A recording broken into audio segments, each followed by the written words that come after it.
welcome back to my channel. So in today's video I'm actually going to be making, I guess it's like a mix between a Twix and a Snickers bar. And this is because a Twix bar is like a biscuit base with caramel and chocolate, and then a Snickers bar is like, I think it's nougat, I don't know how to say it, with caramel, peanuts, and then chocolate. So I'm gonna kind of combine the two of them. I'm sure that there's a chocolate bar out there that's literally just biscuit, caramel, peanuts, and chocolate, but I'm gonna just call it a mix between a Twix and a Snickers bar. So yeah, I literally made this recipe the other day and I was about to take a photo of it for my Instagram to share with you guys the recipe, and then a little sneaky rabbit called Dimitri, aka my boyfriend, decided to find my secret stash in the freezer and demolish them before I managed to take a photo, so thank you. Anyways, that's a good excuse for me to share with you guys exactly how I make them, and I thought it'd be fun to make them together. So if you do like this video, don't forget to give it a like, and also don't forget to subscribe so you don't miss my next recipes when I post them next. So yeah, let's get straight into the first base. Okay, so for the base, it's kind of that like biscuity kind of texture base that I'm going for. So what we're gonna need is a large mixing bowl, and then I've got some almond meal, I've got some oat flour, I've got some coconut oil, some maple syrup or rice malt syrup, and also a pinch of sea salt. So firstly, I need to make some oat flour because I don't have much of it left. And literally all oat flour is just blended oats. So I'm just going to blend them up in my food blender, processor, whatever you have. It's honestly so simple. I like to do kind of like a batch of them at a time, so that way I have flour left over as well, because convenience. And voila, we now have perfect oat flour. Honestly, the best stuff ever. It's so fine, and it has that like biscuit oaty yummy flavor, which is just really, really good. So we need a 1/3 cup of almond meal. Don't worry if your measurements aren't like perfect, because sometimes that's the best way to go. I definitely don't make anything perfect when I'm cooking. I then add in 2/3 cups of oat flour, so I have a little bit here from the other day. Again, don't stress if you get a bit too much in the bowl, because it doesn't really matter. So 1/3 from there. So 2/3 cups of oat flour. So then a tablespoon of coconut oil. If you have a microwave, you can melt it. I don't have a microwave, so we're just gonna work with the coconut oil being cold. And then we have 3 tablespoons of a liquid sweetener. So the other day I used rice malt syrup, so I'll probably just stick with that. But you can also use maple syrup, or you could use honey or agave or coconut nectar, whatever tickles your fancy. And also a hot tip, just put a bit of coconut oil in the tablespoon first, and then that way the liquid will just pour straight out much easier. So that's 1, 2, 3. So just a good crack of Himalayan pink salt or whatever salt you might use. And then all we have to do is just stir it up.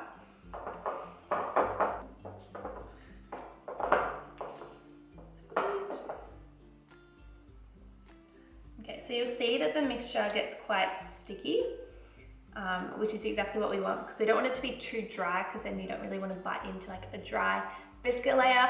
You want it to be like moist and delicious.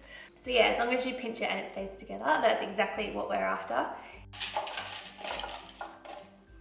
Okay, so I've just lined a small baking like bread loaf tin. This one is quite small, but you can also use like a normal slice tray and just use half of the tray, or whatever size or shape you desire. And I mean, it's pretty self-explanatory. Put your cookie base into the tray. So I like to just kind of push it into one corner I like to just work it into one corner first, and then I slowly move up and do the other corner. That just makes it a lot more manageable. I can already see this being demolished in like the next day, and I'm not mad about it. You can come out. You can do the walk of shame because you're the reason why I'm remaking this. Yeah, it looks as good as it did yesterday. I'm sure it's going to taste as good. So the biscuit layer is now all at the bottom of the pan, and it's nice and even and spread out. So all I'm going to do is just chuck it into the freezer for probably like 15-20 minutes whilst we make the caramel, and then we can layer this bad boy up. So I'm just going to chuck it in the freezer and I'll be back. So when it comes to making the caramel, I highly recommend you use medjool dates instead of those like sun-dried dates, only because these are so much gooier and so much tastier and just all around a better time. You're just gonna love it so much more. Okay, so I have 8 medjool dates here and I've pitted them, and I'm just going to soak them in some boiling water just to help them get even more caramelly and gooey and just more delicious. So I like to just fill it up with some boiling water and just leave it to the side. I mean, ideally I should have done this at the beginning before I even made the biscuit base, but I kind of forgot. So yeah, I guess now we just wait patiently for the dates to finish soaking. I'll be back soon. So we're just going to put all of the dates into a blender, and do not get rid of this water because this is what we're going to be using later. So just keep it on the side for now, and then we're going to add in the rest of our ingredients. So we are using a 1/4 cup of peanut butter, cashew butter, almond butter, whatever sort of butter you want to use. Even like tahini would be totally fine, but we're just going to go with peanut butter because that means I get to lick the spoon. So 1/4 cup. Oh, look at that. That looks like heaven. Okay, so 1/4 cup of peanut butter into the blender, and a spoon. You've got to taste test, right? Okay, don't use this spoon again. We've then got 2 tablespoons of coconut oil. So this is just going to help it set a little bit easier in the freezer. So 1 tablespoon, 2 tablespoons. We've then got a teaspoon of vanilla essence, or vanilla, whatever it might be. And then because this is caramel, you can't have caramel without salt. So a good crack of pink salt in there. And then what I'm going to do, I'm actually going to just blend it up first on like a low setting, and then I'm going to assess how much date water I need to add into the caramel. So I'm just going to pulse it a few times and then we'll be back. So that's just after like a few pulses, if you can see that. I mean, mandatory. Okay, so with the date water, I might just add in 1, probably 2 tablespoons of date water.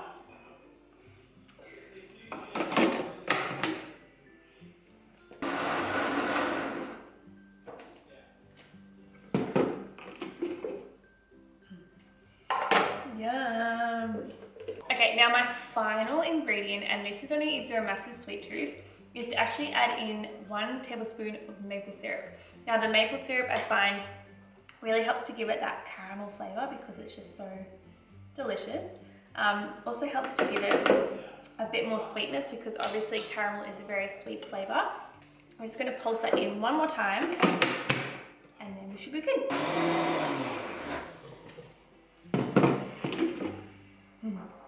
Yummy.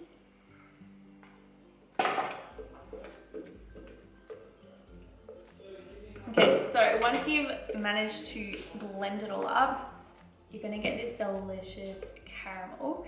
And honestly, like, this is what dreams are made of. I could just probably eat this whole thing with a spoon right now, but I won't because I sometimes have self-control. So once the caramel's done, we're just going to put it on our slice. Oh, look at that. All right, we're gonna save that one for later. Okay, once the camera goes off and I can lick it without getting judged. And once you're satisfied, again, leave this one for later when you can eat it in peace. I like to just shake it out just to like even them up a little bit. And then my little secret ingredient, it's not really a secret, it's just one ingredient, peanuts, because this is the texture that you want when you bite into a bar. You don't want it just to be like gooey and oozy, you want it to have a little bit of crunch, you know what I mean? So I just get a small handful of peanuts. I just like to sprinkle them on top, and then I just like poke them. Okay, so that is how it looks. So this is where you're going to want to be really, really patient, because if you're like me, I really, really don't like to wait for food to set before I can eat it. But trust me, with this one, you're really going to want to wait because it is so worth it in the long run. So just put it in the freezer, probably for 2 to 3 hours until the caramel is really, really set. And then we're going to cut it up into bars, coat it in chocolate, and demolish them before Dim can. Okay, so it has been about 2 hours, I would say, and it's looking really good. This step is totally optional. You don't have to cut them up at all. You can literally just have it as a slice. But for the sake of this video, I'm going to be making them into chocolate bars. So literally all you want to do is just take them out of, oh my gosh, look at that. Take them out of the tray, and I'm just going to gently peel away the baking paper. You guys can totally make up whatever shape that you want. I'm going to make mine about 1.5 centimeters wide. Ooh, so as you can see, they're about that thickness.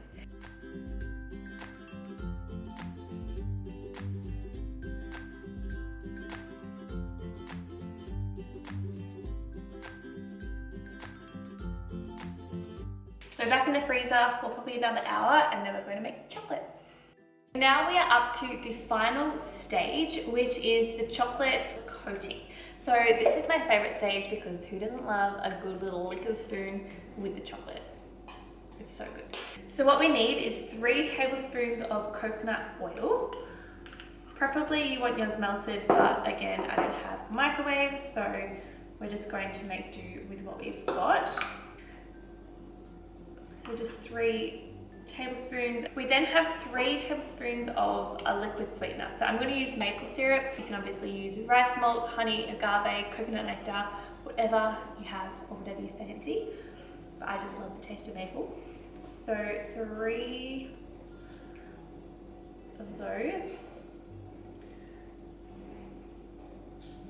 Yeah. Oh. I'm going to use just half a teaspoon of vanilla.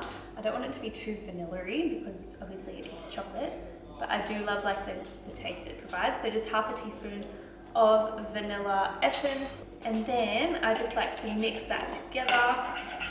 So once it becomes this kind of like gluggy, well combined consistency, we're then going to add in a 1/3 cup of cacao.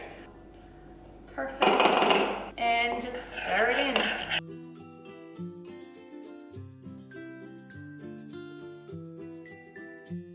The next ingredient, we're going to be adding in 1 tablespoon of peanut butter. So just 1. Boop. So pretty. So nice. Okay. Last but not least, 1 turn of salt. Just a small pinch because we're going to be adding a little bit to the top. So you can now see that we have our rich, thick chocolate, and we're good to go. So they look absolutely delicious. And all I'm going to do is just obviously coat them in the chocolate. I've also just made like a little steam bath here. I've just got a saucepan, and in the bottom of that I just put some boiling water, and now I've just put my chocolate on top just to really help smooth it out and make it super runny, to make it a lot easier to put onto the chocolate bars.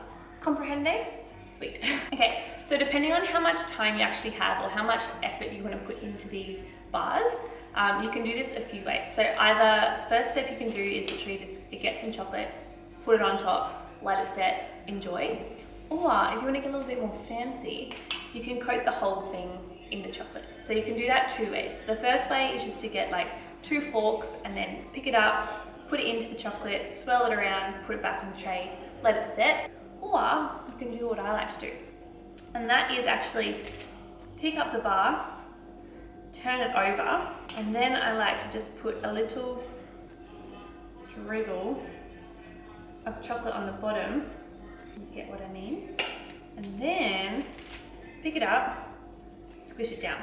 Because it's on baking paper, it's actually going to peel right off once it's set, so you don't even have to worry about it sticking to the paper. So I'm just going to go ahead and do that.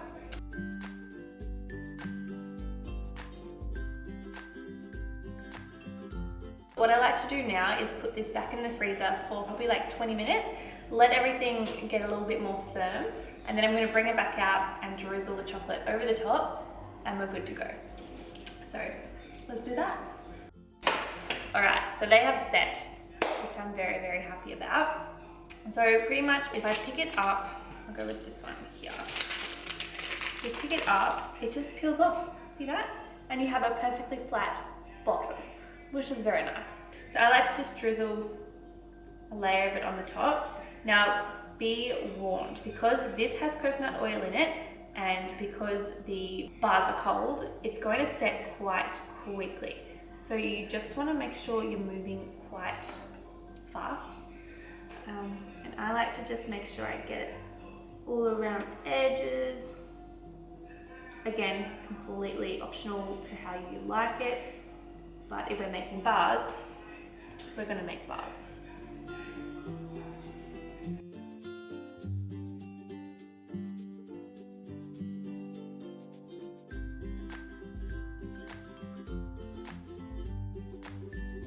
Honestly, if these were like a little bit smaller, they would be very, very easy to coat the whole thing off, but we're just going to work with what we got. So yeah, back into the freezer for probably like 20 minutes and then we will taste test. Okay, so here is the final product once I've taken them out of the freezer. They've probably been setting for only 10 minutes, but I'm super impatient and I just want to show you guys right now. So I guess I'm just going to taste test one. But as you can see, it's super gooey and caramelly, and what happens when we break it? Ooh, yum. That's so good. Okay, time to taste test.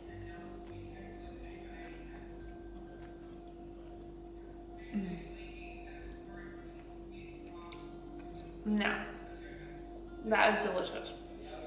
It's so creamy and gooey, and like chocolate, the chocolate has a really nice crunch, and the biscuit layer is like a really good thickness, and all around that is a really, really good time.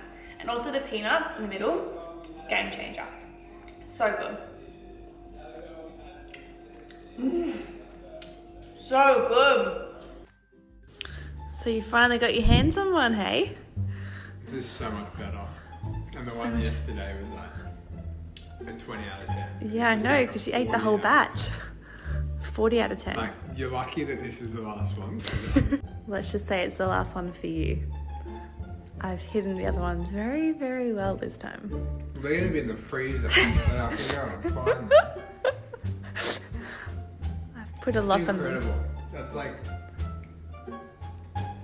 What's it like? It's actually orgasmic. It's all in your teeth. Beautiful. Beautiful. This is literally orgasmic. I'm just gonna sit here and I feel like I should put some security cameras on the fridge just to see like your movements when I'm not home. That eye roll though. Oh. Please get out of the kitchen. Please step away from the fridge. Mama, seriously. No. It's so good. Go to bed. Get out of the kitchen.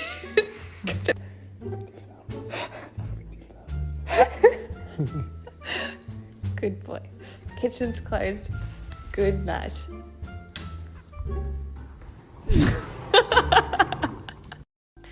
So that is the end of today's video. If you did enjoy it, don't forget to give it a thumbs up and also subscribe to my channel.